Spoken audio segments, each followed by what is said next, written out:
So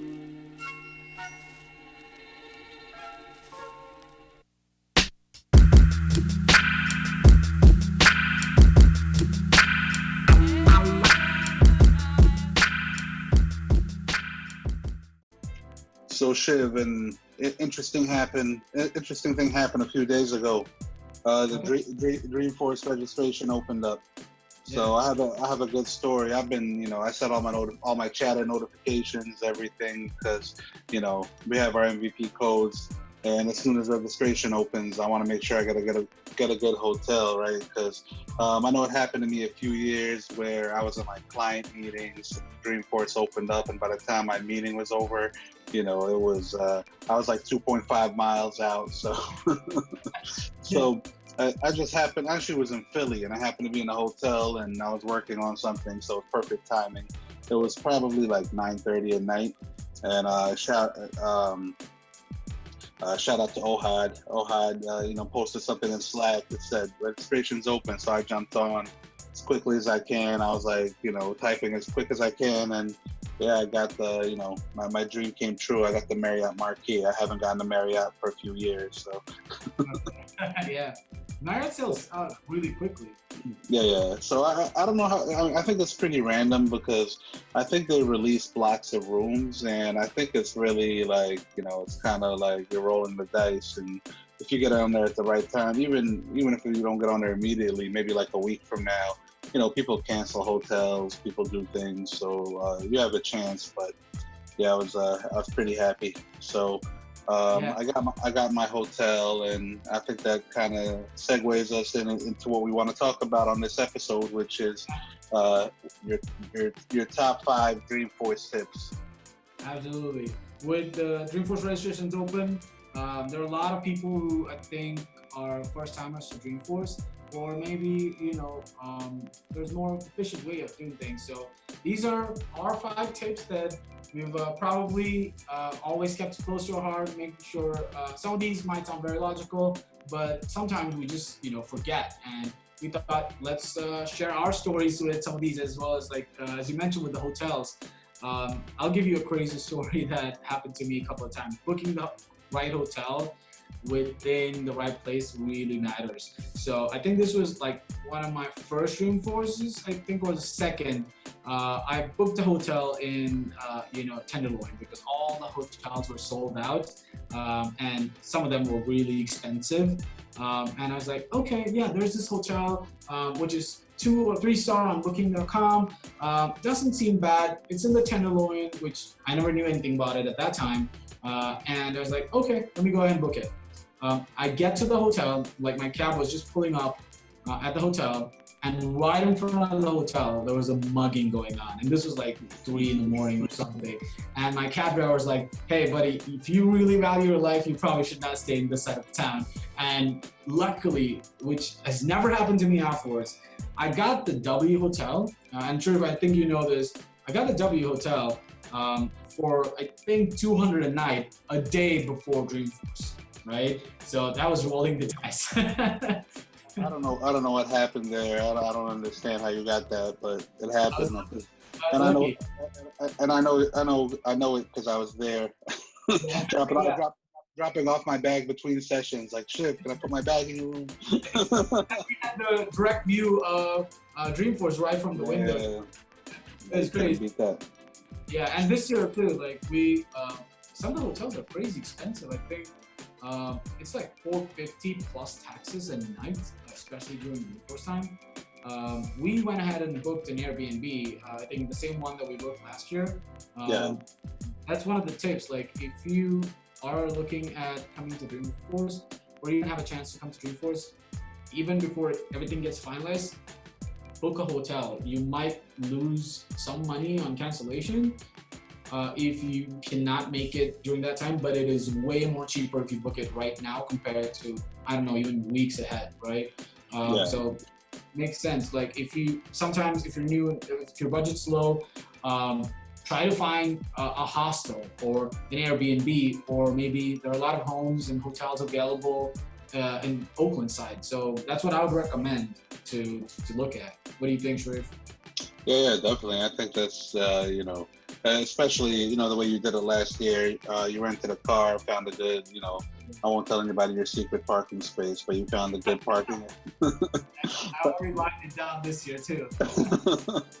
But yeah, no, I think that's a great idea. If you can get something, like directly close to the event, getting an Airbnb not too far and driving in, but plan to drive in and out once a day, right? It's just gonna be like a back and forth thing. So. Right. Yeah. So if you're not driving, and even if you are, I think most of what Dreamforce is going to be is a lot of walking around, right? Yeah. We walk a lot of miles in a day at Dreamforce. We don't notice it because the sessions are, from the Marriott Marquis to sometimes the Palace Hotel. Sometimes it's also, between Moscone, and it all adds up, So the second tip that I think we'd 20,000 steps minimum. Yeah, we've got the stats. I think Sharif's gonna post some stats later on. But yeah, I mean, it's crazy. You just end up walking a lot during Dreamforce, especially during time like after parties, and it's probably almost impossible to just get an Uber and get it moving while you're at the Dreamforce site. So it's always walking, and I think that's the second tip. Because you walk a lot, pack comfy shoes. I know there'll be amazing fancy shoes that you can wear, all these, Louis Vuitton sparkle shoes, what people usually wear, but trust me, your feet are gonna thank you if you have some comfy shoes. Even Mark Benioff wears all these popular sneakers, all the bedazzled ones, which are very famous, right? Yeah. No, I think it's for those of you that haven't gone, basically, Dreamforce locks down the whole city, and every major hotel has sessions in it. So you could be walking, for almost close to, I would say, half a mile to a mile from one session to another, just depending on, I think it does stretch that far as, if you have something on like the Westin, I think it's called the or the Intercontinental at Nob Hill, right? You might end up there, and you have to walk all the way to Market, and it's just crazy. So yeah. So tip number 2: get your comfy shoes, and also drink a lot of water. It's pace yourself. Exactly. Yeah, we have stories. Yeah. One of the cool things that you mentioned also is, especially I think when people come to Dreamforce for the first time, or continuing on, I've seen that people are focused a lot on the sessions, which is amazing, which is good. But there's also this, the bigger piece of Dreamforce, which is there's the meditation zone. There's this networking that's always going on. There's hands-on workshops at the dev zone, trailhead zone. So apart from sessions, there's so many different things going on as well, right? So I would say, take in the experience. That's probably the third tip that we would have to say, which is it's not just only about the sessions. Sessions are amazing. That gives a lot of knowledge. It's a direct ROI. But meeting people, going to different parts of Dreamforce where there's amazing content, amazing experiences, taking the mindfulness workshop at probably, I think, in Moscone Center, just relaxing and pacing yourself as well is important as part of Dreamforce. Right? Yeah, and that, just taking in the experience and going to the other parts that are not necessarily sessions, that kind of rolls into our number 4 tip, which is, network. And a lot of the networking happens when you're on the line to get a water or a cappuccino or whatever at one of the expos, or you're just walking in the streets, you run into people, so talk to people. There's almost it's like 150 to 200,000 people at Dreamforce depending on the year, so got a lot of people to talk to. And you might just see the person who you're tweeting at right in front of you, right? Yeah. So it's not just about Twitter. There's people, just talk to them. You never know how it will change your life, right? There's always this option where you meet somebody and you probably talk to them on Twitter, and it might just change your life. But I think the tip number 5 is the key, and that's probably one of our favorite tips, right, Sharif? Yeah, the swag. I mean, right now, we're legends, I think, at this point, but we're starting to tone it down and pass it down to the younger generation. But for those of you that don't know, we are legends in collecting swag, and it started off with Shiv. Shiv is the originator. I came, I was his student, and I came. Be modest. I think there's one more person that definitely is part of that league, which is David Luke. David Luke, yeah. So Yeah. First Dreamforce, I think we had what was the number? We had 74 T-shirts or something.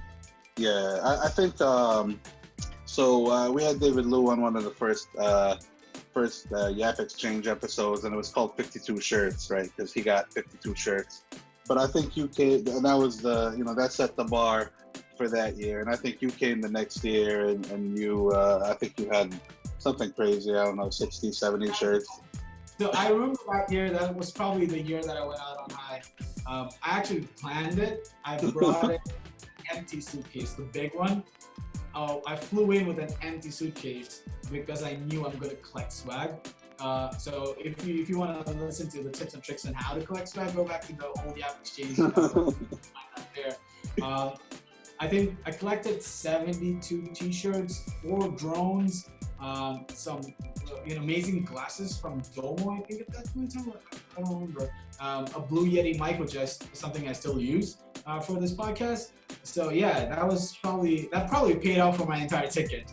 Yeah, that was but I think possibly we ruined it for everybody because I remember last year, and this goes out to the people and that are gonna be exposed. Stop being stingy.